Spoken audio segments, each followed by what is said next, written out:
श्री शिवाय नमस्तुभ्यम। स्वागत है आपका शिव पुराण श्री रुद्र संहिता चतुर्थ खंड 8वें अध्याय में। युद्ध का आरंभ। ब्रह्मा जी बोले, नारद, जब देवी पार्वती और भगवान शिव ने कुमार कार्तिकेय को युद्ध का नेतृत्व करने की आज्ञा प्रदान की तो सभी देवता बहुत प्रसन्न हुए और एकत्र होकर उस पर्वत की ओर चल दिए। सिंहनाद करते हुए वे आगे बढ़ने लगे। उस समय कार्तिकेय सेना का नेतृत्व करते हुए सबसे आगे चल रहे थे। सब देवता मन में यही सोच रहे थे कि अब उन्हें तारकासुर नाम की मुसीबत से छुटकारा मिल जाएगा। जब तारकासुर को इस बात का पता चला कि देवताओं ने युद्ध की तैयारी पूरी कर ली है, तो तारकासुर ने भी तुरंत युद्ध की घोषणा कर दी।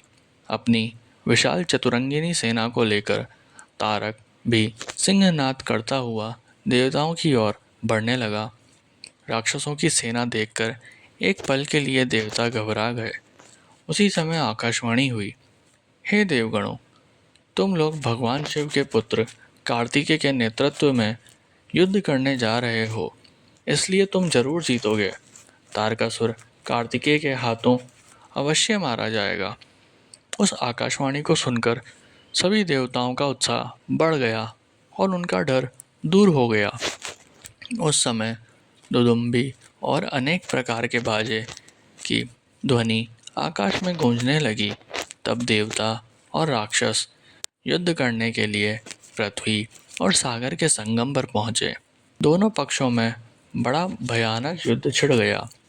युद्ध की भयंकर गर्जना से पृथ्वी भी डोलने लगी। देवताओं की सेना का नेतृत्व शिवपुत्र कार्तिकेय कर रहे थे। उनके पीछे पीछे देवराज इंद्र सहित देवताओं की विशाल सेना थी। कार्तिकेय उस समय इंद्रदेव के ऐरावत हाथी पर विराजमान थे।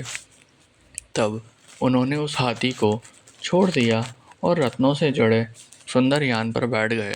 उस सुंदर यान पर प्रचेता ने सुंदर छत्र रखा। उस सुंदर विमान में बैठकर कार्तिकेय बहुत निराले और शोभा संपन्न लग रहे थे।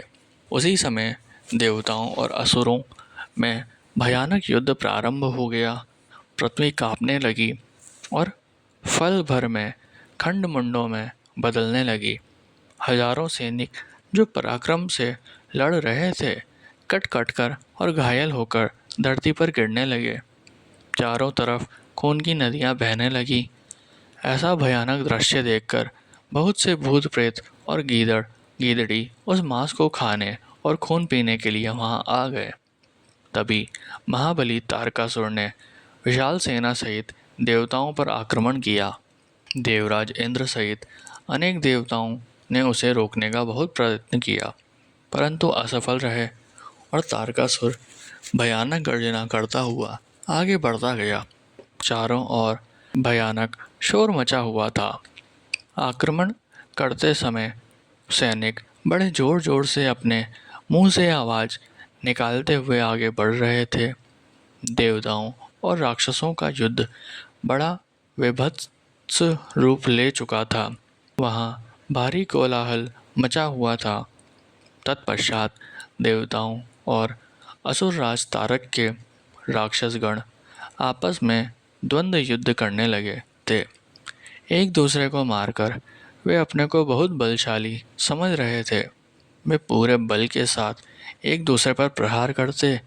कोई किसी के हाथ तोड़ देता तो कोई पैर। दोनों सेनाएं अपने को पराक्रमी समझ रही थी।